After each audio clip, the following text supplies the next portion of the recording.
Hello అందరికీ, మన తెలుగు నూతన సంవత్సరం పండుగ వచ్చేసింది కదా. అదేనండి ఉగాది పండుగ. మనందరికీ ఎంతో ఇష్టమైన పండుగ.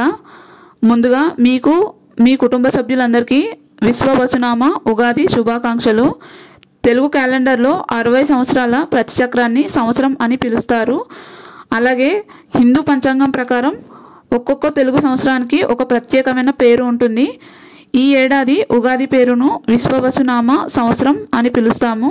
మార్చి 30వ తేదీ ఆదివారం పాడ్యమి తిథి నుంచి ఈ విశ్వవసునామ సంవత్సరం ప్రారంభం కానుంది.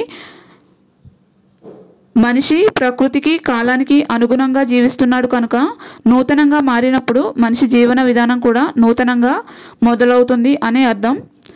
ఈ ఉగాదిని యుగాది అని కూడా పిలుస్తాము. అంటే సృష్టి ప్రారంభమైన రోజు.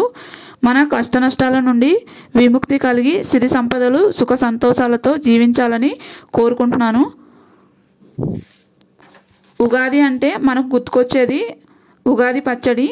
ఈ ఉగాది పచ్చడిలోని 6 రుచుల్ని మన జీవితంలోని వివిధ భావోద్వేగాలతో పోల్చుకుంటాము. అంటే తీపి, బెల్లం, చేదు, వేప పువ్వు, వగరు, మామిడికాయ, కారం, ఉప్పు, పులుపు వంటి షడ్రుచులతో ఉగాది పచ్చడిని తయారు చేసుకుంటాము.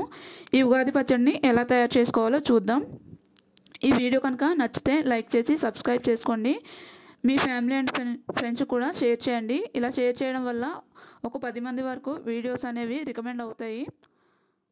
ఇప్పుడైతే ఉగాది పచ్చడిని ఎలా చేయాలో చూద్దాం.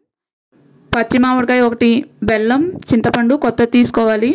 రుచికి సరిపడినంత ఉప్పు, కారం తీసుకోండి.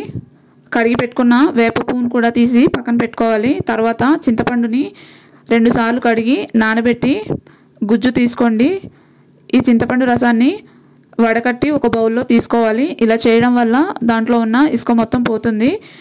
ఈ రసంలో తగినంత నీళ్లు, కట్ చేసి పెట్టుకున్న మామిడి ముక్కలు, బెల్లం, సరిపడినంత ఉప్పు, కారం, కడిగి పెట్టుకున్న వేప పువ్వు కూడా వేసుకొని బాగా కలియబెట్టండి. ఈ పచ్చడి ఇంకా రుచిగా రావాలనుకుంటే బాగా పండిన అరటిపండు 1, వేపిన పప్పు కూడా వేసుకొని బాగా కలిపి దేవుడి దగ్గర నైవేద్యంగా పెట్టి దండం పెట్టుకోండి. తర్వాత మీరు తిన్నాక మీ చుట్టుపక్కల వాళ్ళందరికీ పంచిపెట్టండి. మరొకసారి మీ అందరికీ